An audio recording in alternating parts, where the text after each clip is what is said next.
열왕기하 3장 13절부터 20절까지 지난주일에 이어서 찬양에 대하여 말씀을 지난주만으로 충분하지 않으니까 일단은 한 번 더 찬양에 대하여 말씀을 전하려고 합니다. 3장 13절부터 20절까지 함께 읽습니다. 엘리사가 이스라엘 왕에게 이르되 내가 당신과 무슨 상관이 있나이까? 당신의 부친의 선지자들과 당신의 모친의 선지자들에게로 가소서. 이스라엘 왕이 저에게 이르되 그렇지 아니하니이다. 여호와께서 이 세 왕을 불러 모아 모압의 손에 붙이려 하시나이다.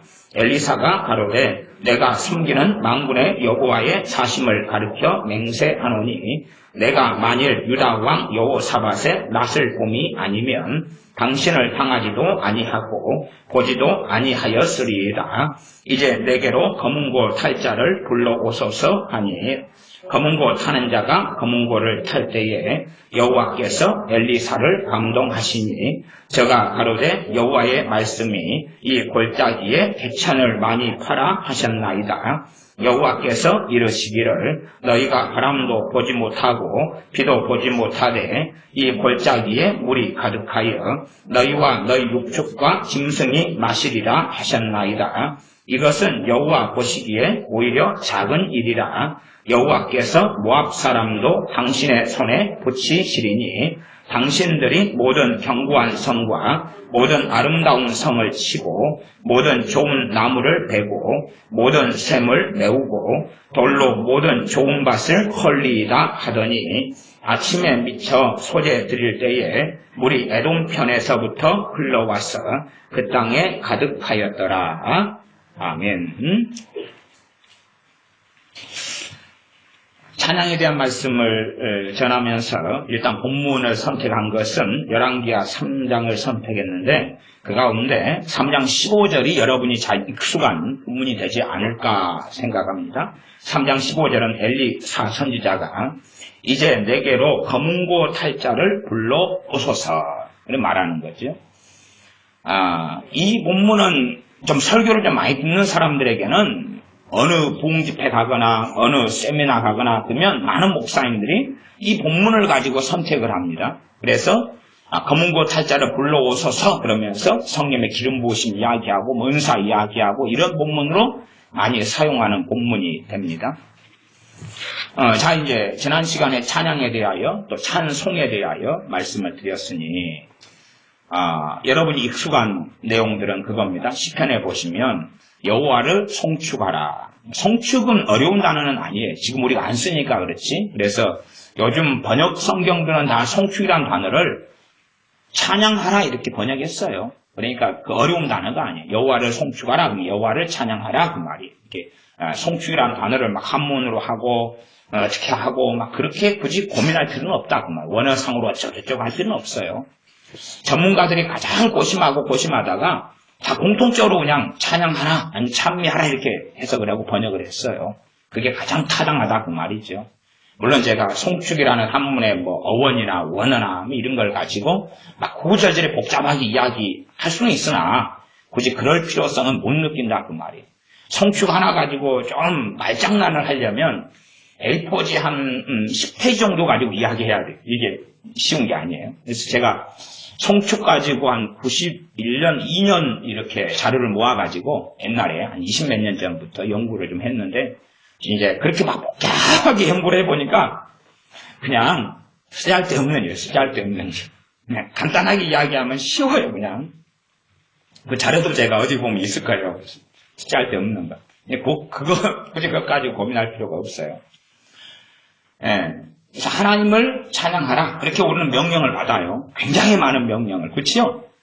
그런데 과연 우리가 이제 모여가지고 예배 드릴 때에 찬송가 한두 장 부르고 또 복음성가 함께 좀 부르고 그런 걸로 정말로 그 말씀에 순종했다고 말할 수 있느냐? 그런 거예요.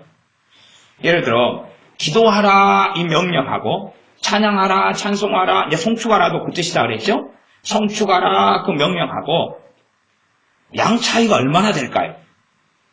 물론 뭐 어떤 전문가는 기도하라는 몇 번, 그리고 성취하라, 찬양하라, 다 찬양하라는 의미로 되는 것은 몇 번 그러지만 저는 그까지는 모르겠어요. 그냥 여러분이나 저나 성경 읽음 상식으로 기도하라, 구하라, 아시든 구하라, 찾으라, 문을 두드리라, 다 거의 기도하는 거죠. 그 뜻대로 기도하는 거, 또 정욕으로 쓰려고 잘못 구하니라, 아니면 너희가 얻지 못하면 구하지 아니함이다. 지혜가 부족하고 후이시 꾸짖지 아니하시는 하나님께 구하라, 그리하면 주시리라. 믿음으로 구하고 의심하지 말고. 기도하라는 말씀이 골고루 있어도 시편 하나만 가지고 그냥 찬양하라 쭉 모으면 기도하라는 말씀은 상대가 돼요, 안 돼요? 사실 상대가 안 돼요. 상대가 안 돼요. 근데 우리는 기도하려고는 애를 쓰는데 찬양하려고는 애를 써요, 안 써요? 안 써요. 특별히 이제 저 같은 음식과는 더 그러겠죠. 저는 달란트가 아닙니다. 면죄부를 받으려고 그러는데 명령이 많다는 이야기는 당연히 그건 하나님의 뜻이에요. 가 어떤 분들을 많이 만나냐 그러면 하나님의 뜻을 묻는 분들을 많이 만나요. 뜻은 어떤 뜻이냐 그러면 자기 삶에 대한 구체적인 뜻을 묻는 분들을 많이 만나요. 예를 들어 어떤 사업을 해야 되겠어요. 뜻을 물어요. 하나님께서 내게 무슨 사업을 하는 게 하나님 뜻인가요? 결혼을 해야 되겠어요. 근데 하필이면 남자가 3명이에요. 대상자가 3명. 능력도 좋죠. 그래서 3명. 그런 아가씨들이 있어요.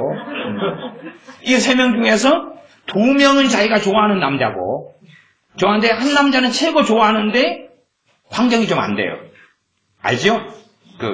집도 없고, 식장도 돈을 좀 적게 받고, 한 남자는 조금 좋아하는데 이 남자보다는 환경이 좀 좋아요. 그 다음에 자기를 쫓아다니는 남자가 하나 있어요. 쫓아다니는 남자가 있는데 모든 조건이 이 남자가 최고 좋아요. 그래서 이제 한 가지 예를 드는 거예요. 저한테 그런 질문을 하시는 그 노처녀분들이나 아가씨들이 가는 게 있어요. 하나님의 뜻은 뭡니까? 이게 말하자면 하나님의 뜻에 대해서 어떤 생각을 하시냐 그러면 이 셋 중에 하나가 정확히 맞으면 자기 인생에는 뭐가 찾아와요? 행복. 아무 문제 없고 문제는 다 해결되고 마음도 너무 맞고 뜻도 너무 많고 말하자면 하나님이 뜻하는 사람하고 만나고 결혼하면 트러블이 없는 거예요. 교육에 대해서도 자녀 어떻게 가르치는 거, 시댁 문제, 친정 문제, 트러블이 하나도 그런 이상한 나라의 앨리스에 환상을 꿈꾸는 거예요. 그런 가운데 하나님의 뜻을 구하는 사람들이 너무 많아요. 하나님의 뜻만 찾으면 되는 거예요. 예를 들어 직장을 들어가려는데 어느 회사에 이력서를 내는 게 하나님의 뜻입니까? 그러면 그게 뜻이면 일반적인 기대는 뭡니까? 그 회사 이력서만 내면 어떤 회사라도 자기를 합격시켜야 되는 거예요. 하나님 뜻이니까. 응? 하나님하고 지들이 싸워서 어떻게 하겠냐 그 말이에요. 대기업 삼성이든 LG든 어디든지 나를 합격시켜야 돼요. 그게 하나님 뜻이면 오히려 사장님한테 합격 안 시키면 가서 따질 수가 있죠. 어이 김 사장님 이 회사에 들어가는 게 하나님 뜻인데 당신이 나를 합격을 안 시켰어? 그래놓고 잘 될 줄 알아? 올해는 주가가 폭 나갈 것이고 프로젝트가 진행이 안 될 것이요. 그럴 수 있잖아요. 이게 주님을 믿는 사람들이 이 구체적인 하나님의 뜻들을 많이 원해요. 근데 그 가운데 대부분은 샤머니즘입니다. 샤머니즘. 이게 잘못된 길을 걸어가면서 운명론적인 것을 이야기해요. 운명론적인 것. 그러면 여러분의 삶은 구체적인 하나님의 뜻, 성경 66권을 제외하고 그게 있다면 여러분은 그것만 어기면 여러분은 죄 짓는 거예요, 아니에요? 죄 짓는 거예요. 자, 그러면 결혼에 대해서 구체적인 남자와 여자가 있다. 그러면 그런 걸 가지고 있으면 이제 사탄의 역사는 굉장히 강할 거예요. 그러지 않습니까? 성령님께서도 그럴 수 있죠. 너 잘못 결혼했어. 너 지금 그 남자가 아니었고 그 여자가 아니었어. 저 건너집에 그 여자였어. 그러면 아무리 좋은 남자하고 여자하고 살아도 트러블이 있고 불평불만이 있어요, 없어요? 그거 없다고 생각하는 사람은 결혼 안 해본 사람이고, 아니면 뜬구름 잡는 식의 최소한 연애도 안 해본 사람이고 그러겠죠. 그러면 아무리 마음에 맞고 아무리 사랑하는 사람과 결혼해도 필연적인 문제는 가져와요. 환경이 틀리고 가치관이 틀리고 존재 자체가 틀리기 때문에 그런 거죠. 그런데 운명적인 어떤 짝이다. 이제 그런 식의 이야기를 목사님들이 한다 그러면 정말로 교회는 더러워지고 말씀은 더러워지고 혼잡게 되는 것입니다. 더군다나 자기가 어떤 목사님이 더군다나 유명한 사람이 배우자를 놓고 막 기도했어요. 그랬더니 하나님께서 딱 꿈에 보여줬는데 그 배우자가 나타나가지고 딱 결혼해가지고 행복하게 지금 살고 있어요. 이제 그러면 더 무섭습니다. 왜? 그걸 가지고 자기는 배우자에 대한 하나님 뜻이 있다고 믿잖아. 구체적인 사람. 그걸 놓고 이제 설교할 때마다 이야기합니까? 안 합니까? 이야기하겠지요. 그러니 저는 목회자들한테는 마귀의 전략 전술은 그런 경험을 하게 한다는 그런 특별한 경험을 하게 해요. 그래가지고 결혼에 대한 구체적인 하나님의 뜻, 구체적인 사람, 점지한 짝, 샤머니즘으로 이야기한다면 점지한 짝이 있는 걸로 비슷한 경험을 하게 한 다음에 성경을 그렇게 해석을 해가는 거죠. 직장도 그렇고, 직업도 그렇고, 아니면 사명도 그렇고, 그런 식으로 해나가기를 좋아하고 원하지요. 그런 것들이 이제 심각한 문제를 가져오는 경우가 아주 많아요. 잘못된 성경 해석을 가져오고 잘못된 완강하고 완악함을 가져와요. 하나님의 뜻을 구할 때에 이 구체적인 뜻을 구하는 것은 굉장히 위험한, 말하자면 그냥 지뢰밭이 있는데 지뢰밭을 통과해 가는 것하고 비슷한 일이 벌어져요. 그렇게 뜻을 구하면서 이런 찬양하라 이런 하나님의 말씀을 명령했기 때문에 이건 100% 뜻이잖아요.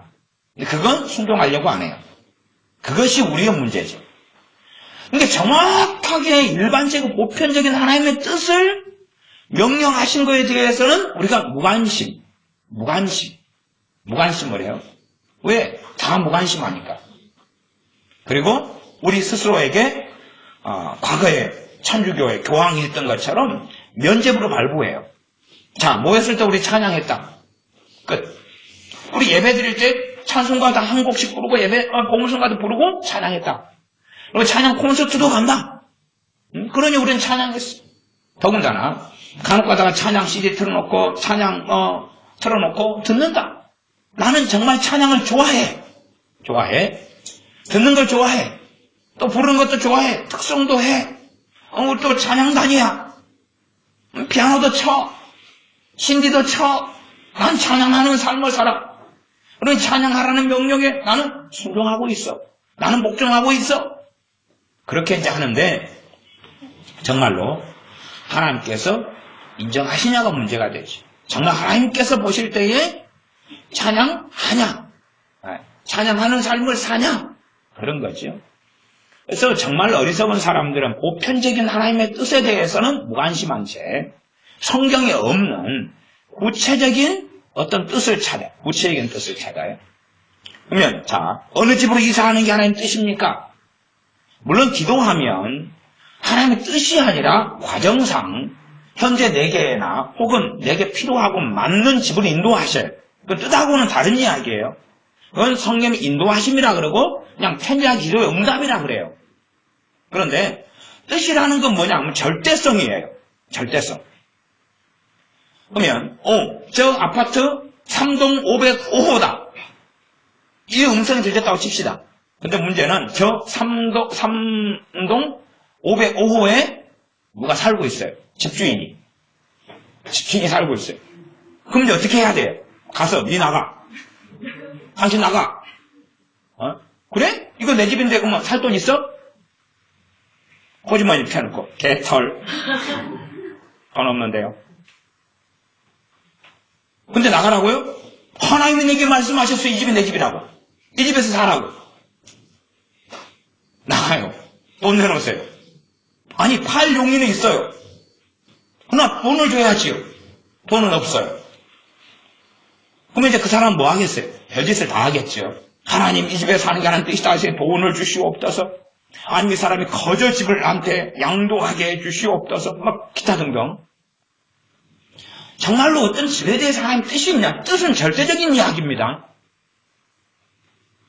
그래서 절대적인 뜻은 성경 66권 말고는 없어요. 그러니 하나님 뜻에 대한 함정은 빠져들어가서는 안 돼요. 그것을 제가 설득하고 이야기하는데도 사람들이 너무나 샤머니즘 속에, 운명론 속에, 주술 속에 너무 많이 빠져 있어가지고 사실은 설득이 굉장히 어려워요. 설득이 어려워요. 왜? 고치긴 뜻을 원하니까. 그러면 애언을 한다, 그리고 애언 사역이 있다 그러면 그 애언하는 은사, 애언을 통하여서 하는 사람도 그렇고, 하는 사람은 뭘 주로 의도성을 까냐 그러면 하나님의 뜻을 내가 당신들에게 일러준다. 그 다음 애언을 받는 사람도 뭘 받으려고 그래요? 뜻을 받으려고 그래요. 뜻을 받으면 하나님이 책임져야 되니까. 뜻을 받으면 가만히 있어도 이루어지니까. 그걸 받으려고 그래요. 뜻을 받으려고 애언 기도를 받고, 뜻을 말해주려고 애언을 하고. 그러니 그 애언하는 사람이 애언을 은사로 한다 그래도 필연적인 잘못이 벌어지고 말아요. 해석의 잘못, 말하면서 의도성을 깔 수밖에 없고 뜻을 이야기해줘야 되니까. 받는 사람도 반드시 해석을 잘못하죠. 아무리 깨끗한 애언이라 그래도 자기는 뜻으로서 그 애언의 내용을 이해하고 싶고 받아들이고 싶어요. 뜻으로서, 하나님의 뜻으로서. 그래서 제가 그런 예증들을 많이 사용하지 않습니까? 맨 처음 청년 사울이 다메섹 도상에서 주님 만난 다음에 전도자가 돼요. 다메섹에서 전도자로 살아요. 그럼 거기에서 뜻을 구하면, 뜻은 어느 때가 되면 청년 사울이 누가 되는 거죠? 사도가 되는 거예요. 사도가. 그러나 때가 있는 거예요. 때가 있는 거예요. 그러면 그때 사도가 되는 게 뜻이라고 하고 처음부터 자기가 자기 머리 안수해가지고 자기를 사도로 만들어버려요. 왜? 아무도 사도로 안 불러주니까. 청년 사울이. 그러면 이제 잘못된 길을 걸어가겠죠? 복음전도자가 돼가지고 살아가다가 나중에 고향 다소에 가 있어요. 그때에 주님의 종 바나바가 다소에 가서 사울을 불러와요. 그래서 안디옥에서 함께 사역을 하는데 안디옥의 선지자와 교사 가운데에서 청년 사울이 머물러 있어요. 그때는 말하자면 선지자 아니면 교사예요. 성경 사도행전을 보면 선지자 아니면 교사예요. 아니면 두 가지를 다 했을 수도 있어요. 누가요? 청년 사울이요. 그럼 그건 뜻의 문제가 아니라 그때의 부르심이에요. 그리고 주님을 섬겨 이 선지자 교사들이 금식 기도할 때에 성령님께서 바나바와 사울을 불러라, 세워라. 그리고 내가 보낸다. 이제 보냄을 받은 자, 그 말이 사도예요. 그러니 사도가 된 거죠, 그때부터. 두 사도, 바나바와 사울. 이렇게 나오다가 나중에는 이제, 두 사도, 바울과 바나바. 이런 식으로 이제 성경이 순서는 바뀝니다. 그때부터 사도가 된 거예요, 그때부터.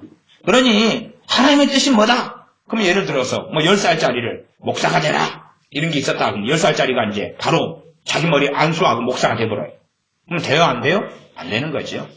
근데 사람들은 그런 뜻을 추구하니까 미혹되기도 쉽고 잘못된 걸 듣기도 쉽고 잘못된 걸 보기도 쉬워요. 뜻만 맞으면 대박. 뜻만 맞으면 대박. 그렇게 이제 꿈을 꾸는 거예요. 그래서 많은 믿는 사람들이 이 하나님의 뜻을 찾아서 헤매고 하나님께서 내게 원하시는 사명은 뭡니까? 그것만 하면 하나님이 기쁘게 하지요. 그리고 삶이 잘 되겠지요. 이렇게 하나님의 뜻을 찾아서 내게 원하는 하나님의 뜻은 뭡니까? 내게 원하는 하나님께서 내게 주신 사명은 뭡니까? 하고 찾아 돌아다니죠. 그게 있어도 그러나 과정을 청년 사울, 사도 바울처럼 이렇게 거치잖아. 과정을 거치잖아. 그런 걸 이해하지 못해.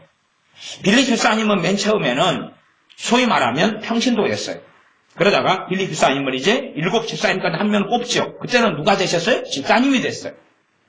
교회 핍박이 일어나요. 스데반 집사님의 순교를 통한 핍박이 일어난 다음에 그는 누가 돼요? 전도자가 돼요. 복음 전도자가 돼요. 그래서 사도행전에 나중에는 복음 전도자 빌립 그렇게 나와요. 전도자 빌립 이렇게 나와요. 집사님 빌립이 아니에요. 그 앞에는 빌립 집사 이렇게 나와요. 다르다 그 말이. 그러면 맨 처음부터 빌립이라는 이 전도자에게 너 전도자가 되라. 그러면 그때부터 그의 인생과 삶은 틀어지겠어요? 맞아지겠어요? 틀어져 버려요. 틀어져. 집사님으로 그냥 뽑아가지고 구제를 맡기려고 그러는데 오히려 나는 부르심이 전도자입니다. 나는 복음 전도자예요. 나는 구제하는 그런 집사는 할 수 없어요. 그럴 거 아닙니까? 그래서 이 하나님의 뜻에 대한 왜곡들은 굉장히 심해요. 찬양하라, 찬송하라, 하나님을 경배하라, 송축하라, 내 영혼아 여호와를 찬송하라, 찬양하라. 그건 구체적인 뜻이에요. 그걸 구체적인 일반적인 뜻으로 받아야 돼요. 그리고 그 말씀을 내 삶 가운데, 우리 삶 가운데 순종하고 살아가야 됩니다. 순종하고 살아가야 돼요. 대신 먼저 피할 것은 뭐냐 그러면 순서는 바꾸면 안 돼요. 순서는 바꾸면 안 되는데 찬송을 목적으로 삼아야지 도구로 삼으면 안 돼요. 물론 찬송을 통해서 하나님의 은혜를 주세요. 그러나 우리 입장에서는 은혜 받기 위하여 찬송을 하면 안 돼요. 일단 순서는 그게 틀리면 안 됩니다. 틀리면 안 돼요. 얍삽한 아이들은 아빠 생일 때 글을 쓰고 선물을 준비해요. 아빠를 아니까. 왜냐하면 아빠한테 편지 써가지고 막 선물을 장만해가지고 주면 5,000원짜리 장만해주면 아빠가 10,000원 줘요. 그걸 알아요. 경험을 통해. 그러니까 이번에는 확 10,000원을 써야지. 그러면 20,000원을 받을 텐데. 그래가지고 했는데 자 10,000원짜리 선물을 아빠한테 드렸는데 20,000원을 줬어요. 그래서 대박. 그럼 다음에는 그냥 돈 이리저리 끌어가지고 빌려가지고 친구들한테 5만원짜리를 하고 10만원을 받아야지. 그렇게 가다 보면 이제 목적과 그 다음에 수단이 전부가 되죠. 저는 많은 믿는 사람들은 찬양을 수단화를 시켜요. 수단화를 시켜요. 어머니 아버지 생신 때 되면 선물을 드리고 편지를 써드리고 또 케이크를 사다가 축하합니다 하는 것은 수단이 아니라 그 목적이에요. 부모를 공경하는 거지. 공경하는 그 바람직한 것을 하기 위한 수단일 뿐이에요. 그러지 뭔가를 하고 편지를 써가지고 그에 대한 보상을 받기 위한 방식이 아니란 말이에요. 근데 우리 주님을 믿는 많은 사람들은 시간이 흘러가면서 점점 찬양을 하나님의 명령과 순종과 목적이 아니라 수단으로 바꿔버려요. 바꾼 다음에 찬양을 하면서 위로받고 싶어요. 찬양을 하면서 위로받고 싶어요. 요즘에 유행하는 말로는 찬양을 통해서 힐링하고 싶어요. 힐링. 그 다음에 또 찬양을 틀어놓고 좀 춤추는 걸 좋아하는데 근다고 세상 유행가 틀어놓고 춤추기는 그러니까 찬양을 틀어놓고 워십을 하는 거예요. 돌고 혼자 거실에서 빙글빙글 돌아요. 아이고 어지럽네. 빈혈이 있나? 많이 돌았으니까 어지럽지. 빈혈이 있는 게 아니라 이게 찬양을 수단으로 삼는데 그것이 너무 오래돼 버려요. 오래되면 그게 진리처럼 정상처럼 우리의 몸에 배어버려요. 요즘 유행하는 건 찬양하면 찬양 콘서트가 유행해. 아시죠? 찬양 콘서트. 그러면 찬양을 뭐 하는 거죠? 구경하는 거예요. 구경. 돈 내고.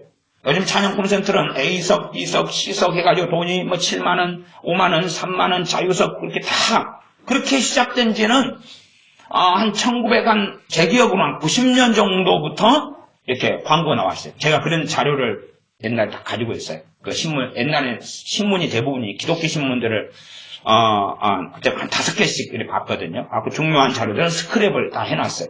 그 1년 돼가지고 그걸 발견한 다음에 충격을 받았어요. 찬양에 대하여 콘서트를 하고 A석, B석, C석 돈 받는 거 그때 처음 봤어요. 내가 세상에 교회가 타락했다. 근데 이제 지금은 충격을 안 받아요. 다 그러거든요. 다 그러거든요. 그때부터 이제 그렇게 된 지가 20몇 년이 됐어요. 그러면 그렇게 찬양 콘서트를 하는 것을 뭐다 정죄할 이유는 없고, 근데 문제는 우리는 이제 즐기는 게 됐어요. 찬양 콘서트에 우리가 찬양에 동참하기 위하여 하는 게 아니라 구경하는 거, 구경. 얼마나 화려하게 음정박자는 맞고 신식곡은 맞고 춤은 얼마나 잘 추고 얼마나 아름다운 소리를 내고 내 마음에 맞는 곡을 얼마나 부르고 하는 걸로 바꾸었어요. 그러니 우리가 다시 본질을 회복해야 돼요. 그게 일단 첫 번째. 찬양을 통하여 우리의 영혼을 회복시켜 주시는 거 맞아요. 찬양을 통하여 성령의 기름 부음이 임해요. 찬양을 통하여 마귀 역사 떠나가요. 찬양을 통하여 질병이 치유돼요. 찬양을 통하여 성령님의 임하심이 있고 하나님의 영광이 나타나기도 하고 임재가 나타나기도 하고 찬양을 통하여 기도를 잘 못하는 사람이 기도할 힘을 얻어서 기도하게 되기도 해요. 그러나 그것을 목적으로 삼고 추구해버리면 그 열매를 거둘 수가 없다는 사실이에요. 그 열매를 거둘 수가 없어요.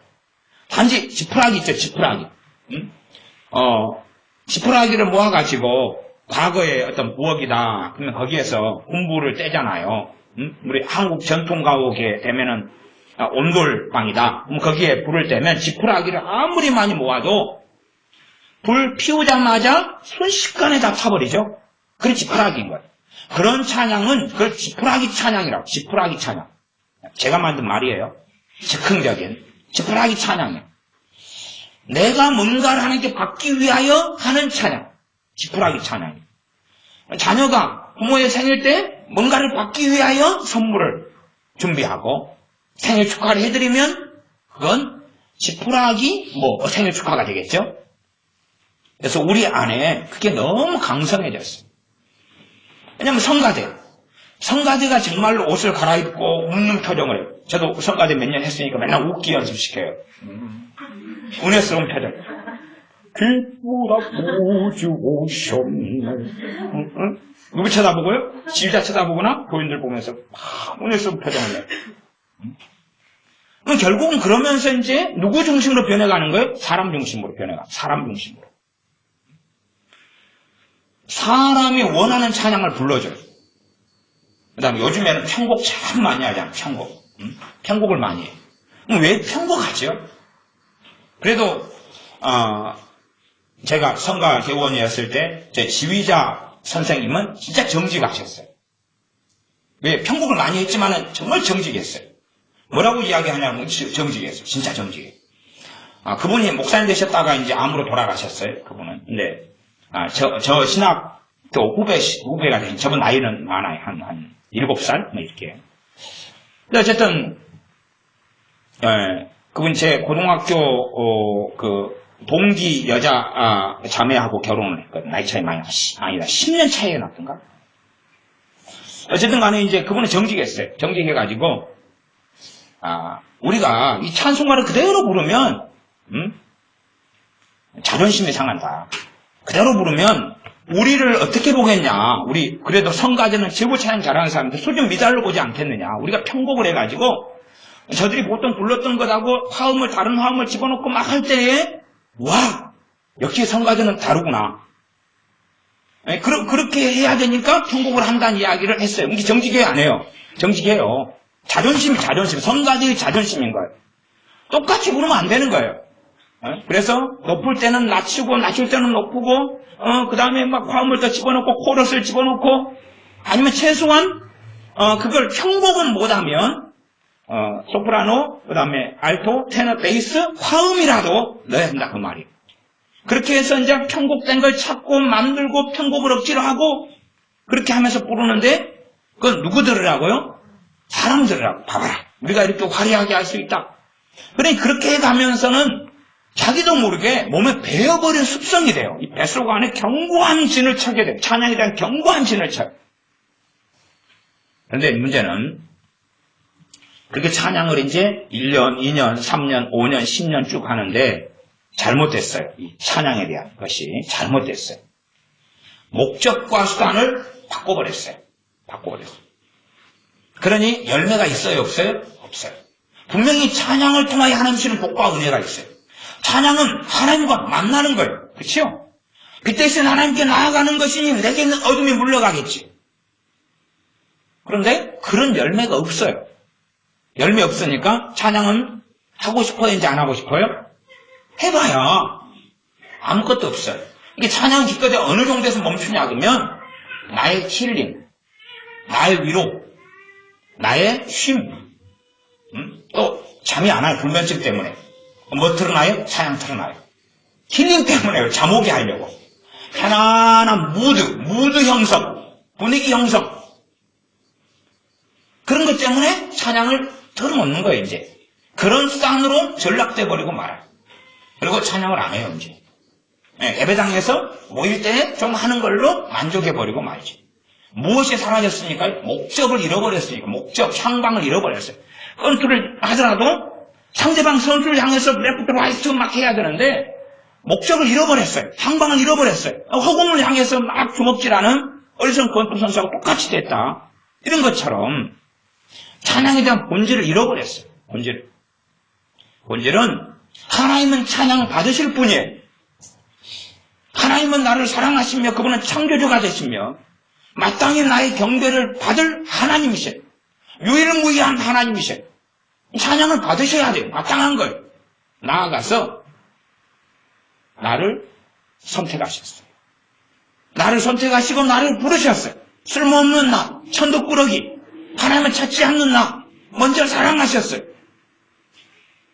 하고 많은 사람들 가운데서 그 애정의 신비는 우리는 이해할 수 없고 다 알 수 없어요. 그러나 에베소서 같은 성경이 그렇게 말씀하는 거니까 그 정도 선에서 우리는 아멘할 수밖에 없는데 하나님께서 나를 선택하셨어요. 또 오늘도 전서 말씀을 이해하면 천덕꾸러기, 가난한 자, 비천한 자, 쓸모없는 자, 그런 자를 선택하셨다고 말이에요.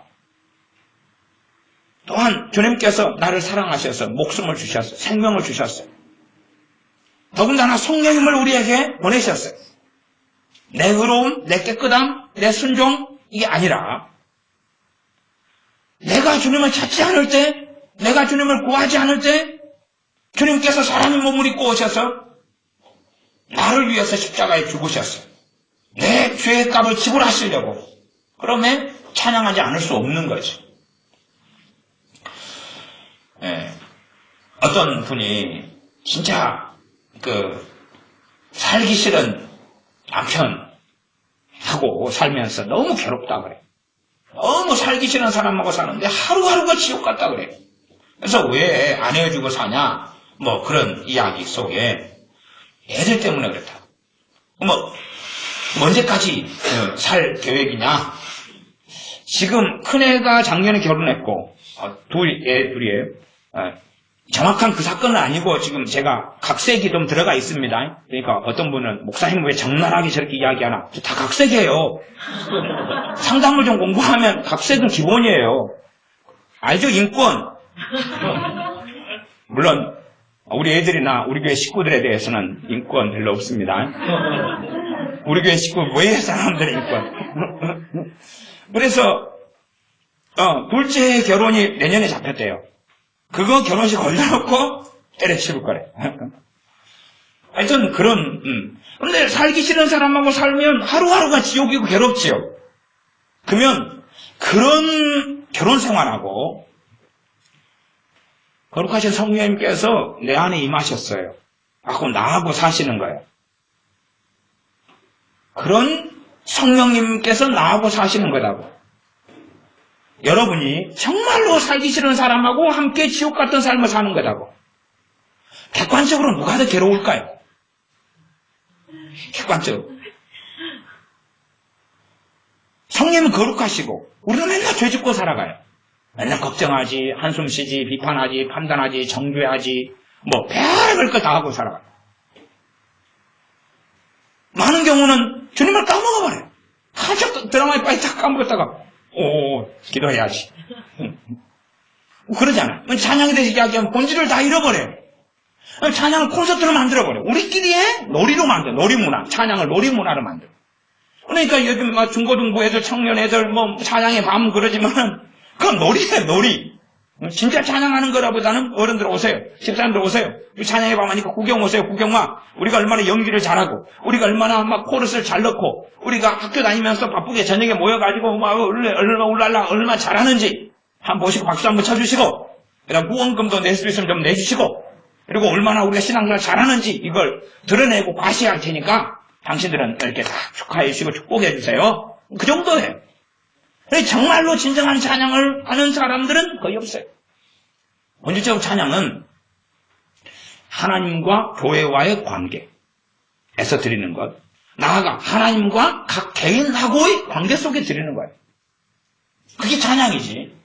사람 보라고 하는 건 아니에요. 사람 보라고 하는 것에 대하여 주님께서 마태복음 산상수훈에 얼마나 심각하게 반복해서 이야기해 주시죠. 반복해서. 사람에게 보이려고 나아오니 상을 받지 못한다. 이미 자기 받을 상을 받았다 못 받았다? 받았다. 받았다. 자기의 상은 그 명예, 박수 쳐주는 거예요. 칭찬. 끝난 거예요. 그러니까 사람에게 보이기 위해 기도할 때에 응답은 없다. 사람에게 보이기 위해 구제할 때에 그에 대한 상은 없다. 사람에게 보이기 위해 찬양할 때에 그에 대한 상은 없다. 그걸 이해하지 못해.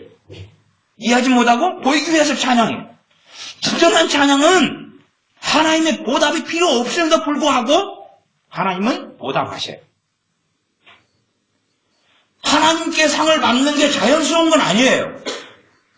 그러나 하나님께서는 그에 대하여 갚으셔요.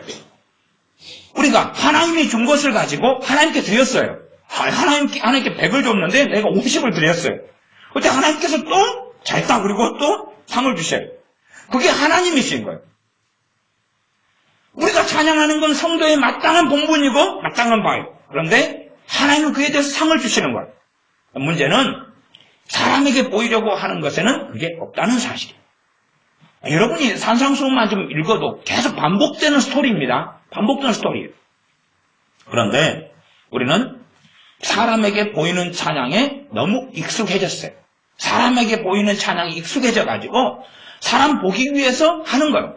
왜냐하면 일반적인 교회 생활의 패턴이 그렇게 고착이 됐기 때문에 그렇게 견고한 신을 쳐버렸어요. 그리고 그게 정상. 전통적인 교회는 이 성가대 가운이 입는다 그러면 가운 자체가 비쌉니다. 이거 살려면 보통 싸도 한 25만원, 30만원. 이 성가대 가운이 싼 것처럼 보여도 굉장히 비싸요. 한 30명을 성가대 가운 입히려면 교회 재정이 휘청해요. 허리가 휘청해요. 30만원 곱하기 30명이면 900만원이죠. 윤 집사님, 옛날에 교회 할 때 성가대 가운 얼마 정도 했죠? 90년 이럴 때? 기억 안 나세요? 그래서 한 번 살 때 몇백만 원씩 드렸죠? 네. 그러니까 성가대 가운이 굉장히 비싸요. 아니, 왜 가운을 하냐? 뭐 하려고요? 사람한테 보이려고요? 하나님께 보이려고요? 사람한테 보이려는 거지. 하나님께서, 이거 가운 이쁘게 입었네. 여름인데, 여름 가운, 이제 겨울 가운 춤추고, 여름 가운 다 맞춰야 돼요? 맨날 시커먼 거 입을 순 없잖아요. 응? 겨울에는 좀 시커먼 거 따뜻하게. 겨울에는 시원하게 하얀 것부터 시작해서 이제 보라색, 분홍색, 빨간색, 여자하고 남자하고 좀 다르게 또 그것만 1년 내내 입으면 안 되잖아요. 또 한 2, 3년 지나면 한 번 또 바꿔줘야 돼요. 바꿔주면 이제 이 비싼 것은 또 개척교회 후원한다고 또 이제 보내고 이런 식으로 계속 사람에게 보이려는 게 너무 익숙해. 너무 익숙해. 점점점 그렇게 바뀌어가는 거예요. 목사님들이 가운을 입는다 그러면은 가운에 보면은 이제 그런 것도 있어요. 저는 그 병장 가운을 입어야 되는데 짝대기가 3개 이렇게 꺼졌어요. 3개 빨간 걸로 3개 꺼졌어요. 그럼 무슨 가운이냐? 그 박사 가운이에요. 박사 가운. 내가 박사다 그 말이에요. 이게 박사다. 짝대기 2개는 석사예요. 근데 석사는 부끄럽게 창피하기 때문에 석사 가운은 안 입어요. 언제 박사 가운을 딱 박사 이렇게 받을 때 박사 가운을 만들어요. 3개 줄 3개 찾은 거. 그 다음에 이것저것 안 입고는 이제 목사 가운만 입어요. 짝대기가 없어요. 그냥 목사 가운. 박사 가운은 예배 때 입는 건 아니에요. 근데, 이 가운에다가 짝대기를 그어요. 갖고 쫙, 나 박사다. 응? 이렇게 보라는 거죠, 이게. 그러니까 사실은 이 예복이라는 게 목사의 어떤 가운이라는 것이 하나님 앞에서 서서 예배드리기 위한 거라기보다는 이제 보여주기 위한 과시용이 돼버리죠. 그래서 목사 가운은 사실은 진짜 비쌉니다. 목사 가운은 싸도 한 60만 원이래요. 그러니까 목사 가운 이제 2개 이렇게 여름가하고 보통 춘추복 이렇게 맞춰가지고 하려면 돈을 많이 기본 진짜 싼 것이 100몇십만 원 줘야 돼요. 저는 최고 싼 것을 마련했거든요. 최고 싸서 2개 해가지고 한 120만 원 했어요. 근데 보통은 이제 하나에 한 300에서 500만 원 막 이렇게. 그리고 진짜로 잘 입는 분들은 이제 우리는 그 가운 이렇게 카탈로그도 있고 막 그런 거 오잖아요. 이렇게 가운에 보면 1,500만짜리네 저거. 근데 대강 우리 게 단가가 나오고, 와, 비싼 것도 이렇게 좋죠. 1,500만짜리 될 것 같아. 와, 저 누가 해주는 거야, 저거. 그런 거. 여러분도 옷 보면은 대강 단가가 나오잖아요. 그런 것처럼. 가운에 대해서 전문 지식이 없는 사람은 단가가 안 보입니다만은, 이제 우리는 가운을 이렇게 보니까 단가를 100%는 몰라도 대강 싼 거다 비싼 거다부터 시작해서 이제 단가가 좀 있죠. 보이려고 하는, 보이려고. 근데 문제는 우리 안에 끊임없이 찬양 때문에 보이려고 하는 거예요. 보이려고 해요. 이게 우리가 진정한 찬양은 가사가 좀 틀려도 되고, 아시죠? 박자가 좀 틀려도 되고, 화음이 좀 안 맞아도 되고, 목소리가 삑사리가 나도 괜찮고, 진짜 찬양. 이제 사람한테 보이는 찬양도 전부 다 보이는 건 아니라, 어차피 사람들 앞에서 누군가는 서서 찬양을 인도해야 돼요. 그런 당위성은 있을 수밖에 없어요. 그러나 그런 사람들도 하나님 앞에서 부르는 찬양에 익숙해져야 돼요. 목적형 찬양. 하나님을 높이기 위하여 드리는 찬양. 하나님을 영화롭게 하기 위하여 드리는 찬양. 정말로 내 안에, 하나님 찬양하면서 내 안에 하나님을 높여드리고, 하나님을 경외하고, 하나님을 경배하고, 하나님을 기뻐하고, 하나님을 사랑하고, 그래서 찬양이 내가 하나님을 사랑하는 표현, 내가 하나님을 경외하는 표현, 내가 하나님을 기뻐하는 표현, 하나님께서 내게 그 큰 은혜를 주셔서 그에 대한 보답, 찬양이 보답까지는 되지 않지만 하나님 편에서는 그렇게 받아주시는 거예요. 받아주시는 거예요. 그런 목적이 있는 목적형, 그 목적을 내가 알고 가졌기 때문에 찬양을 해야 돼요. 그걸 잃어버리는 사람은 찬양이 무너지고 없어지는 것입니다. 그러니 여러분들이 찬양의 본질을 찾아가셔야 돼요. 본질을 찾아가셔야 돼요. 그렇지 않은 사람들은 자기는 찬양을 한다고 계속 살아도 말하자면 찬양하라는 그 명령에 계속하여 불순종하고 사는 사람이 되는 거예요. 자기는 나는 찬양하고 있습니다 라고 주장하지만 불순종하는 사람으로 하나님 눈에 발견되는 거예요. 그러니 찬양의 본질을 반드시 찾으셔야 돼요. 찬양의 본질을 찾아야 돼요. 하나님을 기뻐하기 때문에 찬양하고 하나님을 즐거워하기 때문에 찬양하는 거예요. 하나님 앞에 머물러 있으면 찬양할 수밖에 없죠. 찬양은 여러 종류가 있어요. 그래서 하나님을 내가 사랑하기 때문에 찬양하고, 하나님은 너무나 위대하심을 내가 깨닫고 알기 때문에 하나님을 높여드리는 것. 그 가운데 말로 일반적인 기도의 언어로서 하나님 찬양합니다. 하나님은 얼마나 위대하신지요. 하나님이 너무나 영화로우십니다. 이게 이제 찬양하는 내용을 가지고 하나님은 정말로 영광스러운 분이십니다. 하나님은 자존하십니다. 하나님이 인자하시면 너무나 놀랍습니다. 이것도 찬양하는 거예요. 이렇게 이제 말하는 것 하나, 또 하나는 구체적으로 찬송가나 복음송가를 가지고 찬양하는 거예요. 그래서 그 본질을 회복하셔야 돼요. 그 본질을 가진 사람에게 이제 찬양을 통하여서 하나님 주시는 은혜가 나타나요. 근데 그건 이제 요 열왕기하 3장에 있는 건 그 후반절, 그 반작용. 본질을 잃어버린 사람은 이런 것이 별로 거의 없어요. 없을 뿐만 아니라 있는 것처럼 보여도 그건 뭐냐면 지푸라기예요. 지푸라기. 불은 한순간에 확 타올라요. 없어요. 말하자면 지푸라기는 우리가 경험해요. 찬양할 때 되면 손이 찌릿찌릿해요. 막 뜨거워요. 언제만요? 그때만. 집에 가면 뭐 있어요? 없어요? 없어요. 이 지푸라기. 지푸라기는 잠깐 뜨거워요. 잠깐. 반짝 뜨겁고. 없어요. 잠깐, 이거 뭔가 있는 것 같은데? 싹 없어요. 지푸라기는. 그러니 우리가 지푸라기에 머물면 안 됩니다. 성령이 임하시기 위하여 어떤 성령 충만을 위해 안수했어요. 그래도 그것도 지푸라기도 있을 수 있어요. 아시죠? 그래서 잠깐 봐줄 때는 뭔가가 짜릿하고 있는 것 같은데 그 지푸라기가 아니고 장작이다. 장작을 불을 피우면 장작은 오래 가죠. 장작 큰 거 장작 한 2억 개면 하룻밤 내내 불 때는 거예요. 아시죠? 그러면 그렇게 화력이 계속 이렇게 가야 돼요. 최소한 하루, 이틀, 3일, 와, 갑자기 근심이 없어져 버렸네. 왜 이렇게 평안하지? 내 마음이 기쁘네? 왜 기쁘지? 근데 그래가지고 쭉 3일, 4일, 5일 가면, 이건 지푸라기는 벗어난 거예요. 근데 잠깐 찌릿, 이거 좋아? 그리고 돈 않고 나니까 없어요. 지푸라기. 이게 찬양의 열매도 지푸라기도 많고, 그 다음에 성령이 임하는 기도를 받고 하고 하는데 지푸라기가 많아요. 지푸라기는 아닌 거예요. 지푸라기가, 지푸라기라도 많으면 좋지요. 자기가 태산같이 쌓아가지고, 계속 지푸라기만 태우면 뜨겁겠지만은 밤새 잠은 못 잡니다.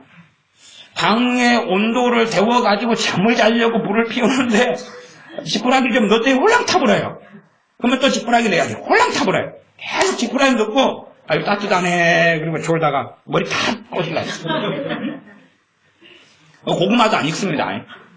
다 시커멓게 타버려요. 지푸라기 가지고는 고구마가 안 익어요. 해보셨죠? 네. 그러니까 이 지푸라기가 계속 임재, 오찌릿찌릿 임재가 나타나. 그 선지자라고 자칭하는 많은 외국에 있는 사람들, 막 어쩌저쩌 사람들이 전부 다 임재, 찌릿찌릿 다 그 사람들 경험하는 건 거짓도 많고, 그 다음에 진짜라 그래도 지푸라기입니다. 그 다음에는 없어요. 찌릿, 주님께서 여기에 임재하셨네요. 찌릿 느껴요. 나는 다 지푸라기예요. 되고 지푸라기나 거짓이에요.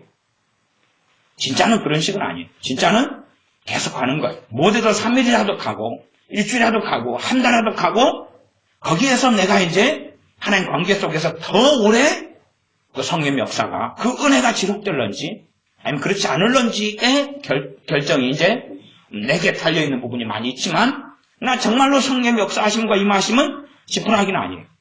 이게 잘못된 신앙으로 들어가면 지푸라기를 추구해요. 지푸라기 뭐예요? 잠깐 찌릿하는 거. 아시죠 그거? 잠깐 손바닥이 뜨겁고, 잠깐 막 찌릿찌릿하고, 잠깐 불이 좀 임하는 거, 약간 잠깐 따뜻해. 후레쉬도 센 거 갖다가 얼굴에다 딱 대면은 후레쉬도 열이 나죠? 잠깐 따뜻해. 라이터 켜가지고 이렇게 되면, 어이구, 따뜻하네. 그걸 딱 꺼져요. 그걸 추구하는 거예요. 잠깐 찌릿. 그러면은, 좀 비싸긴 하지만은, 사람 강도 퇴치하는 거 있죠? 네? 찌릿하는 거. 그걸 세게 한번, 나중에, 하나 사가지고, 그래서, 당신은 남자인데, 왜 이걸 살려고 그럽니까? 연약해서요. 하나 사가지고 이제 여러분 막 기도할 때 그러니까 불 받아라. 기절. 세지요? 놀라운 성령의 역사입니다.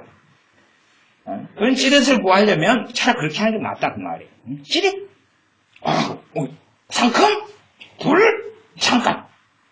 지푸라기. 진짜라 해도 지푸라기. 그건 아니에요.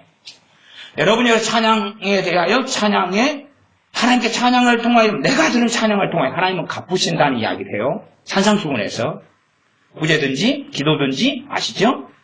선행에 대해서든지. 근데 그러려면 본질을 찾아야 돼. 찬양의 본질. 그러니까 내가 순전하게 찬양해야 돼. 순전하게 자꾸 다 떼고 순전하게. 그런 순전한 찬양을 하는 사람들은 1대1의 찬양을 배울 수밖에 없어요. 1대1의 찬양. 하나님 앞에 단둘이. 하나님과 나의 찬양. 그렇게 하다 보면 성령님의 역사하심은 어떻게 나타나느냐. 그냥 대부분의 일반적인 것은 찬양을 하다 보면 지루해요. 하기 싫어요. 성령님께서는 어떤 면에서 방해를 해버리셔요. 이게 제가 이런 걸 설명 안 해도 여러분이 이미 경험해서 알고 계셔야 돼요. 그러나 제가 지금 설명하는 것은 흔한 일을 이야기하는 거지 절대 되는 진리를 이야기하는 건 아니에요. 이 경험을 이야기하는 것입니다. 여러분이 찬양하는 게 진정한 찬양인지 확인하셔야 되기 때문에 빨리 확인하시려면 찬양하기 싫은 마음이 계속, 그게 마귀역사라고 생각하는 경우도 있죠. 마귀역사 자신이 있어요. 그러나 이게 성령님의 역사인 경우도 있어요. 그것까지는 여러분이 신경 쓰실 필요는 없는데 그걸 이겨내야 된다는 것은 결과는 똑같아요. 마귀역사든지 성령의 역사든지 간에 그걸 이겨내야 돼요. 막 성령의 역사하시면 찬양하고 싶은 마음이 계속 일어날 것 같지요. 하여튼 알아서 생각하세요. 근데 성령을 정말 모르는 사람들도 많아요. 어쨌든 간에 성령은 항상 좋은 분이니까 좋은 걸 주고 항상 성령 열매 9가지 좋은 것만 막 그렇게 생각하는 분들은 그럼 여러분이 이제 도로 한가운데 딱 들어가도 막 평안히 임해야 돼, 거기서. 그래야지 역차선을 주행하거나 가버릴 수 있잖아요. 부딪혀가지고 끝나는 거지. 예? 성령님 그렇게 역사하십니다. 여러분 절벽에서 떨어지려고 그러는데 기쁨을 막 주셔요. 거기에 막 강한 성령 임재가 있어서 절벽 앞에 쓰러져 버려요. 그래서 와! 근데도 평안해요. 그 머리 깨져 죽어요. 그렇게 생각하시는 분은 없으시겠죠. 성령으로 도우러 오셨기 때문에. 위험한 데 가면 삐고 그래야 되고, 안전한 데 가면 평안을 주시고 이렇게 되는 거예요. 근데 찬양을 여러분이 하실 때 되면 이제 찬양을 익숙하게 아는 사람은 바른 찬양을 해왔다는 거고, 그렇죠? 그러나 찬양을 통하여 하나님의 능력을 경험하지 않고 그 은혜를 경험하지 않은 사람은 찬양이 어그러졌다는 이야기예요. 어그러졌다는 이야기. 그럼 어그러지는 걸 잡는 데 있어서 조금 하자마자 막 그냥 어떻게 되고 은혜가 임하고 그럴 수는 없는 거예요, 본래가. 그러면 공부 안 하던 아이가 공부를 갖다가 앉아가지고 30분 했더니 그 다음부터 천재가 돼버리는 거예요. 네? 공부를 마스터해버리는 거예요. 수학 빵점 맞는 애가 30분만 골반 잡고 했더니 울렁울렁울렁울렁 다 알겠다. 100점. 그건 말이 안 되죠? 같은 거예요. 찬양을 바르게 하기 위해서는 뭐가 필요해요? 인내가 필요해요. 인내가 필요해. 중심을 잡고 하나님 앞에서 이 잘못된 수단과 목적을 전도시켜버린 것을 회개하고 돌이키면서 나아가요. 거기에는 마귀의 방해도 있고 그 다음에 성령님께서는 그걸 손쉽게 빨리 도와주진 않아요. 왜? 거룩하시니까. 심지어 성령님께서 방해하실 수도 있어요. 거룩하시니까. 그러니 찬양하는 게 지루하고 힘들고 답답하고 하기 싫고 그러면 이제 대부분의 사람들은 하기 싫으니까 안 해요. 아직 공부할 때 하다 보면 하기 싫어요. 공부 못하는 아이는 거기에 선택을 잘합니다. 안 해요. 공부하다가 잠이 와요. 공부 못하는 아이는 선택을 잘합니다. 자요. 엄마 참아요. 자고 나서 아침 일찍 할게요. 아침 일찍 잠아요. 10분만 더 잘게요. 10분 뒤에 또 잠아요. 10분만 또 잘게요. 그리고 이제 학교에 지각해요. 그날 시험은 족수지요. 그럼 찬양을 하는데 지루해요. 어쨌든 결과적으로는 그래요. 찬양하는데 힘들어요. 우리가 잘못된 찬양을 많이 해왔을수록 그 시간은 길어집니다. 바른 찬양을 해왔으면 제가 지금 이걸 확인하려면 혼자 찬양을 해야 돼. 혼자. 하나님과 나. 대신에 수준은 잘 맞추셔야 돼요. 말하자면 음악성이 좀 떨어지는 사람은 자기 음악성에서 감당할 찬양을 부르세요. 괜히 음악성 감당 못하는 찬양 부르면은 그건 또 그쪽 영적인 거하고는 또 상관이 없이 육적으로 복잡해질 수가 있어요. 음악성이 좋은 분들은 자유함이 훨씬 많아요. 그래서 다양한 곡을 선택하실 수 있어요. 그렇죠? 네. 내 마음으로 하나님께 드려보고자 하는 내용, 가사가 있는 곡으로 찬양할 수 있어요. 저같이 음악성이 떨어지는 사람은 한계가 너무 많아요. 자유함이 몇 곡 안에서의 자유함이에요. 괜히 선을 넘어갔다가는 자유함이 아니라 교통사고가 날 수가 있어요. 스스로의 막 열등감에 젖어들고 스스로 부르다가 자기 목소리를 자기가 막 사탄의 공격을 받고 뭐 그럴 수 있다는 사실이에요. 그래서 자기 수준 안에서 곡을 선택하고 그런 가운데 이제 하나님께 찬양을 해야 돼요. 그런데 하기 싫어요. 힘들어요. 지루해요. 그때에 내 믿음을 확인해야 돼요. 다시 말하면 믿음으로 찬양해야 한다는 이야기. 믿음으로 찬양하고 믿음으로 나아가야 돼요.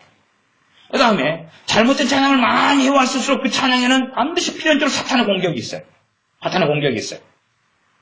그러면 우리 주 예수님의 십자가와 그분의 구속을 의지하고 힘입고 찬양해야 돼. 그러면서 그 길을 통과해야 돼.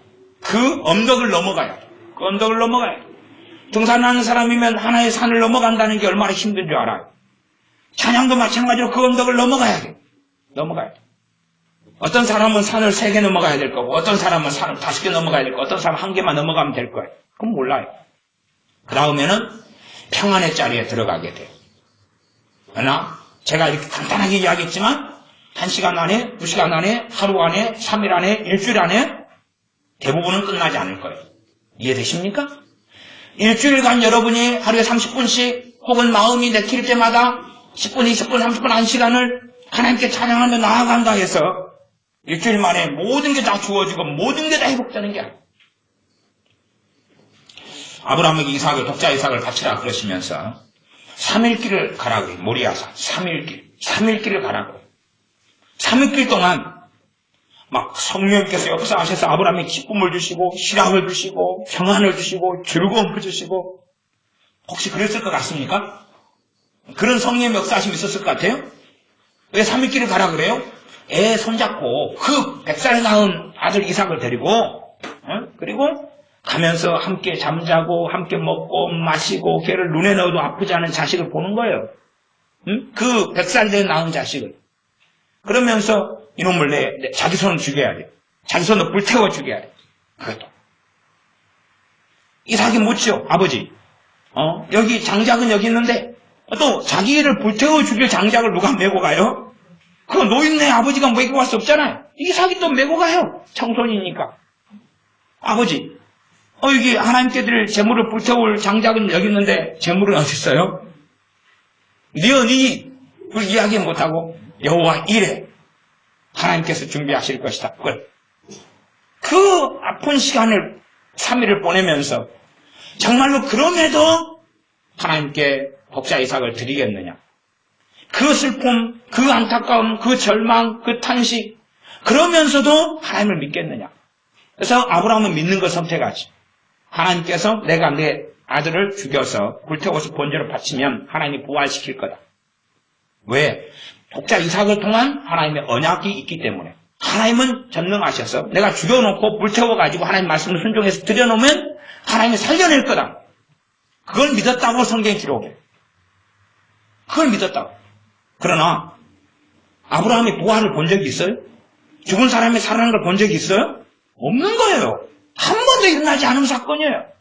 그걸 아브라함은 믿는 거예요. 그러니 찬양에는 당연히 믿음이 필연이지. 가시던 뿔, 지루하고 괴롭고 힘들고 하기 싫고 그런 것에서 그 찬양하는 명령에 순종하고 그러면서 여러분이 잘못된 찬양을 해온 걸 회개하면서 바른 찬양을 했다면 찬양에 대한 뭐가 있어 왔다는 이야기에 찬양에 대한 가운데 찬양은 나는 순수하게 하나님 드려도 하나님은 그것을 보답해야 될 걸로 갚아주셔야 될 걸로 하나님을 여기시는 거예요. 하나님께서. 그게 하나님의 자비하심과 사랑하심이에요. 너가 정말로 깨끗한 마음으로 내게 찬양했는데 내가 그에 대해서 내가 보답은 해줘야 되겠다. 응? 부모가 하는 것 이상이죠. 5살짜리가 엄마 생일 축하해요. 그리고 빨래비누 하나 사가지고 왔어요. 빨래비누 엄마 안 먹어. 그래도 엄마는 보답을 해주죠. 근데 안 해주는 경우도 있지만 보답을 해줘요. 근데 엄마는 초콜릿을 주거나 뭐 그러죠. 보답을 해줘요. 근데 하나님께서는 더 하신다는 거예요. 바른 찬양을 하는 사람들은 그걸 누리고 사는 거예요.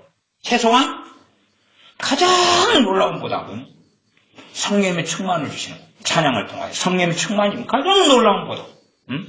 기쁨을 주시는 거예요. 성령의 열매들이 막 활성화되기 시작하는 거예요.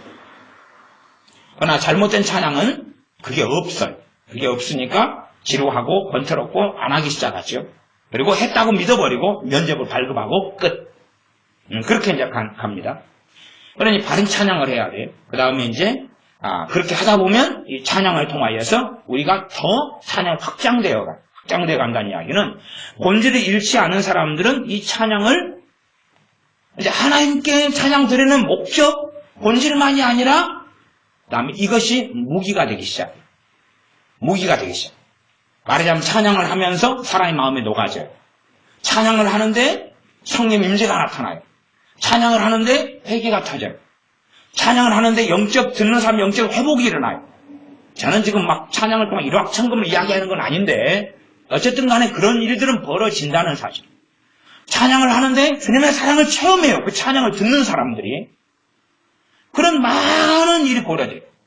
저는 지금 이런 이야기를 먼저 하는 건 아니에요. 왜? 이걸 추구하는 사람들이 잘못돼가지고 찬양의 본질을 잃어가지고 이걸 추구하지만 그런 일이 반짝 지푸라기처럼 있거나 아니면 없거나 그리고 찬양을 잃어버리거든요. 잃어버려요. 이게 그 목적과 수단에서 방향성을 정확히 잡아야 돼요. 찬양을 바르게 하는 사람, 하는 선지자, 엘리사. 엘리사 선지자는 그래서 찬양을 통하여서 하나님의 권능이 임하는 통로가 됐어요. 그 내용이 이제 이 정도만 조금 더 이야기하고 말씀을 본문 내용은 다루어야 되니까 마무리하겠습니다. 지금 현재는 3장의 사건은 어떤 사건이냐 그러면 유다 왕은 여호사밧이었어요. 그 다음에 이스라엘 왕은 남왕국 유다, 북왕국 이스라엘. 이스라엘 왕은 아합 왕이었는데 아합 왕 죽은 다음에 아합 왕의 아들 여호람도 유다 왕 여호람도 있으나 이스라엘 왕 여호람이 있어요. 틀려요. 이름만 같아요. 아합 왕 여호람이 왕이 됐어요.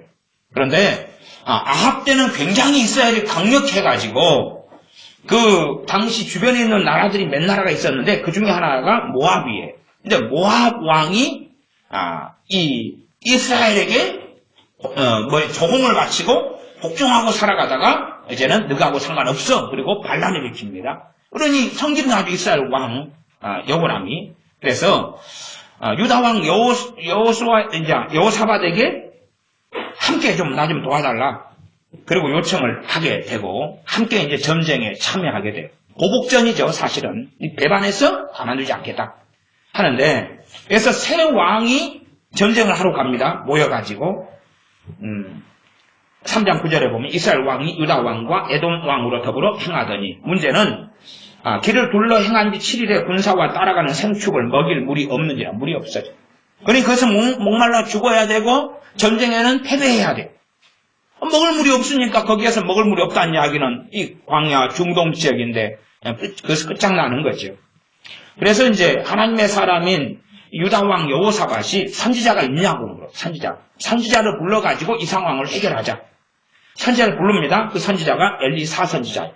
엘리사 선지자가 3장 13절에 그렇게 이야기합니다. 엘리사가 이스라엘 왕에게 이르되 내가 당신과 무슨 상관이 있나이까. 이게 참된 하나님의 사람은 이걸 정확히 해야 돼요. 이걸 정확히 해야 돼요.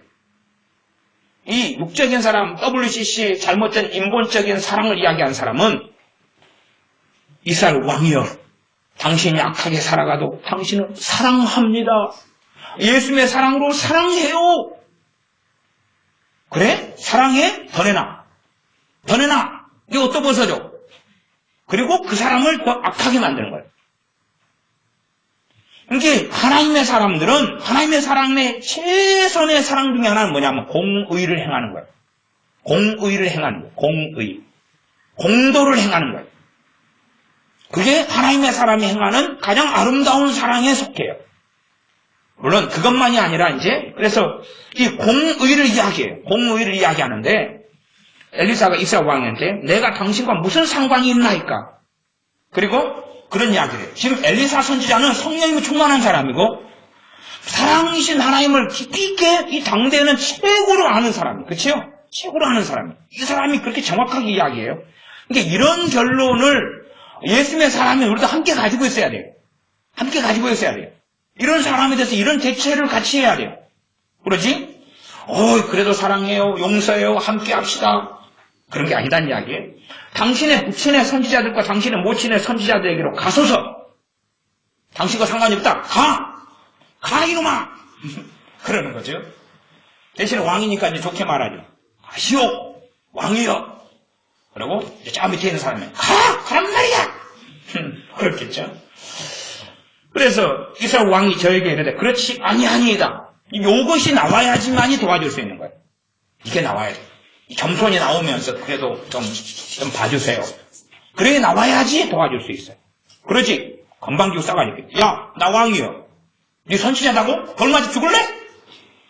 군사들 이리 와. 이놈 체포해. 감옥에 집어넣어라. 그건 끝장나는 거예요. 근데 그것이 이제 시험대입니다. 이스라엘 왕이란 시험대예요. 이 선지자 엘리사 선지자는 공법을 행해야 돼요. 너는 지금 잘못됐어. 네 아버지, 네 엄마, 네 잘못됐어. 그러니 네하고 나하고 상관없어. 네가 도와달라는 거 도와줄 수 없어. 그렇게 선언하고 있는 거예요, 선지자는. 이게 바른 거거든요. 왜? 그 사람의 죄를 알고 그 사람이 잘못된 삶에 서 있다는 걸 가르쳐줘야 되거든요. 그러지. 당신이 잘못됐는데도 사랑해, 도와줄게, 뭘 원해, 해달라는 걸 다 해줄게. 그건 저주받는 삶의 길을 걸어가는 것입니다. 이스라엘 왕이 저에게 이르되 그렇지 아니하니이다. 여호와께서 이 세 왕을 불러 모아 모압의 손에 붙이려 하시나이다. 14절 엘리사가 가로되 내가 섬기는 만군의 여호와의 사심을 가리켜 맹세하노니 내가 만일 유다 왕 여호사밧의 낯을 봄이 아니면 당신을 향하지도 아니하고 보지도 아니하였으리이다. 당신을 쳐다보는 것은 당신과 만나는 것은 유다 왕 여호사밧 때문이다. 네 때문이 아니야. 네 때문이 아니야. 여호사밧 왕이 아니었으면 당신은 꼴도 받지 않았을 거야. 당신 쳐다보지도 않았고 불러도 안 왔을 거야. 그거 알아야 돼. 이 나쁜 놈아. 그 생략. 그게 들어가 있는 거예요. 이게 하나님의 사람이 바르게 행하는 거예요. 이런 것을 이해 못하면 안 됩니다. 이 사람은 육적인 사람이 아니라 하나님의 사람 선지자 엘리사입니다. 그 다음에 이제 15절 이제 내게로 검은고 탈자를 불러 오소서 하니라. 근데 엘리사 선지자가 이제 뭐가 필요해? 지금 기적이 필요해. 뭐가 필요한 건 물이 필요해. 물이 필요해. 그래서 물이 필요하면 물아 생길지어다. 하나님 비를 폭포사심 내려 주시옵소서. 지금 때마다 하나님이 원하시는 방법이 있어요. 하나님 방법. 그걸 엘리사 선지자는 알아요. 그래서 그걸 이루기 위해서는 누가 필요하냐고 하면 검은고 탈자가 필요한 거예요. 음악가가 필요하죠. 음악가. 근데 이 검은고는 일반적으로는 비파입니다. 비파. 교회 뒷곁에도 비파나무가 있습니다. 그래서 저걸 몇 송이를 따가지고 이제 들고 있으면 알죠? 순간 이제 비파입니다. 검은고라고 한 것은 우리식의 이해고 비파예요. 비파. 그 다음에 요한계시록에도 검은고 타는 이야기가 많이 나와요. 거기도 이제 비파입니다. 이제 비파인데 우리는 비파라는 악기를 모르기 때문에 성경 번역할 때 우리는 검은고, 가야금 이런 거잖아요. 그래서 검은고를 선택을 했어요. 그럼 가야금은 왜 선택을 안 했냐? 그게 그건데 그건 저 모르는데 혼자 생각을 해보면 가야금은 주로 기생이 쓰는 거잖아요. 기생. 그게 술집에 쓰는 거잖아요. 그렇죠? 그러니까 가야금보다는 선비들이 쓰는 것이 검은고 계통이에요. 남자들이 쓰는 거. 그러니까 아마 좀 고상하고 선비적이고 거룩한 걸 선택 아니라고 검은고를 선택했지 실제로는 검은고는 이렇게 크잖아요. 이걸 들고 가면서 검은고 타는 자를 불러오라고 가겠어요. 하프는 요만하잖아요. 요만해. 하프를 팍 하고. 하프가 맞죠. 근데 어쨌든 악기예요. 그러면 이제 당시에 검은고 하프를 하면은 그 가운데 이걸 가지고 선지자가 일단 연주하라 그랬어요. 연주하라 그랬으면 선지자가 뭘 가르쳐 줬겠어요? 곡을 이야기했겠죠. 무슨 곡. 그 다음에 선지자가 연주하라고 했는데 이 하프 켜는 사람이 연주해요. 연주해가지고 낙동강 푸른 물에 그리고 막 연주하면 엘리사 선지자가 성질 나요 안 나요? 이보시오. 그거 아니고 그러면 엘리사 선지자 상식으로 뭘 요구했겠어요? 찬양이죠. 찬양이라는 걸 알 수 있어요. 그러지 해저문 소양강에 항문이 질 때 어쩌고저쩌고 이제 제가 불러버리면 또 장경영 목사님 지난처럼 목사가 돼가지고 유행가를 부른다 그러면 안 되니까 사실 부를 능력이 없어서 그런 거예요. 저는 해저문 소양강에 그냥 황혼이 질 때 그리고 비파를 막 튕겨버리면 그거 아니겠죠? 그러니까 상처를 여러분이 생각할 때 분명히 찬양을 했다. 그리고 선지자가 요구를 하는 거예요. 뭘 해라. 여러분들이 이제 찬양을 하나님께 나아가는데 본질은 여러분이 회복하시라 그랬어요. 본질은 회복하셔야 된다 그랬어요. 본질 알죠? 찬양의 본질을. 그러나 이제 찬양을 통하여 여러분이 얼마든지 은혜를 받을 수 있는데 저도 찬양에 그런 찬양도 있습니다. 제 혼자 부르면 부를 능력이 없어요. 저 같은 경우는 부를 능력이 없는 복음성가나 찬송이 굉장히 많아요. 음악가 출신이기 때문에. 근데 많아요. 그래서 혼자 어떤 곡을 부르면 은혜가 절대 안 돼요. 제가 1절부터 4절까지 부르면 제가 시험에 들어요. 제가 시험에 들어도 음정박자가 다 틀린데. 근데 이것을 그걸 잘 부르는 사람이 부르는 걸 들으면 성령의 역사예요. 은혜가 돼요. 영적 회복이 일어나요. 이게 성령의 기름 부음과 역사가 있는 그 곡을 잘 부르는 사람이 부르는 걸 들으면 회복이 일어나요. 물론 따라 부를 수도 있어요. 그러나 따라 부르는 것은 주가 아니겠죠. 듣고 회복이 일어나면 그 다음에 회복은 이제 그것이 지푸라기로 끝나지 않으려면 기도로 가야 돼요. 자, 찬양이 막 해가지고 은혜가 되면 주님께 나아가야 돼. 약간 이 지푸라기 불 붙일 때 쓰는 거잖아요. 그죠? 지푸라기 갖다가 라이터 갖다가 불 붙일 때 쓰잖아요.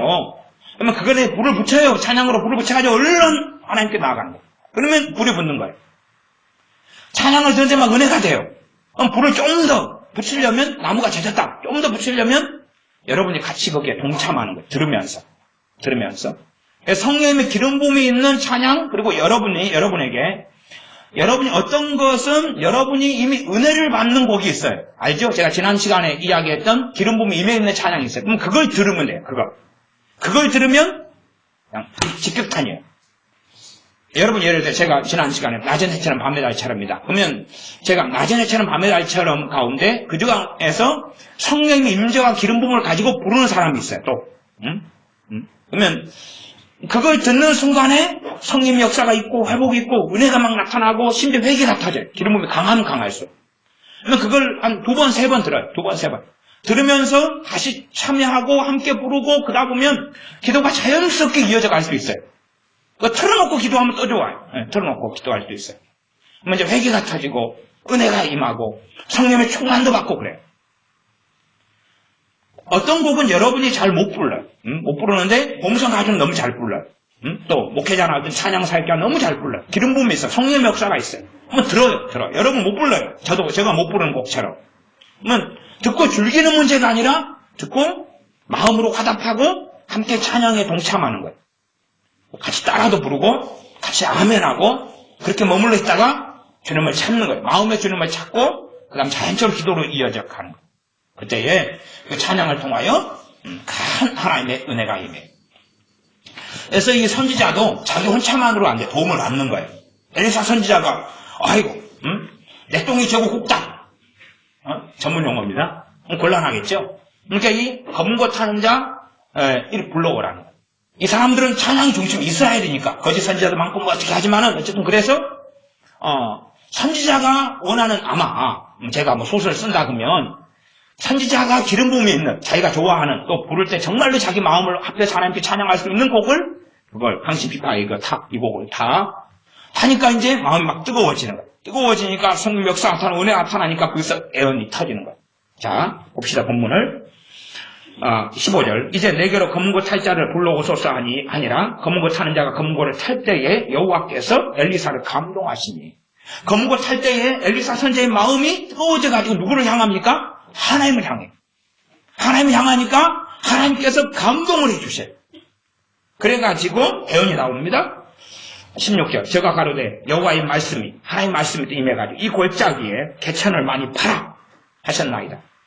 여호와께서 이르시기를 너희가 바람도 보지 못하고 비도 보지 못하되 이 골짜기에 물이 가득하여 너희와 너 육축과 짐승이 마시리라 하셨나이다.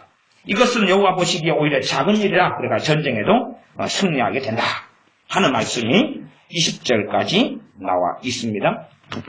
그 뒤에 이제 전쟁의 승리한 구체적인 사건은 나와 있는데 생략하겠습니다.